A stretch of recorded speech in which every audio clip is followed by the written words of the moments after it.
പർവ്വതങ്ങൾ ഇളകി മറിയുന്നത് എന്തിന്? ജനങ്ങൾ എന്തിനു വ്യർത്ഥമായ ഗൂഢാലോചന നടത്തുന്നു? കർത്താവിനും അവിടുത്തെ അഭിഷിക്തനുമെതിരെ ഭൂമിയിലെ രാജാക്കന്മാർ അണിനിരക്കുന്നു. ഭരണാധിപന്മാർ കൂടി ആലോചിക്കുന്നു.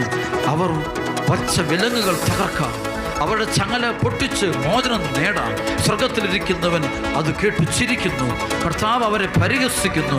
അവിടുന്ന് അവരോട് കോപത്തോടെ സംസാരിക്കും, ക്രോധത്തോടെ അവരെ സംഭീതരാക്കും.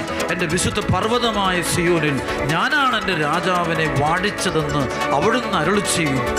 കർത്താവിൻ്റെ കൽപ്പന ഞാൻ വിളംബരം ചെയ്യും. അവിടുന്ന് എന്നോട് അരുളി ചെയ്തു, നീ എൻ്റെ പുത്രനാണ്, ഇന്ന് ഞാൻ നിനക്ക് ജന്മം നൽകി. എന്നോട് ചോദിച്ചു കൊള്ളുക, ഞാൻ നിനക്ക് ജനതകളെ അവകാശമായി തരും. ഭൂമിയുടെ അതിരുകൾ നിനക്ക് അധീനമാകും.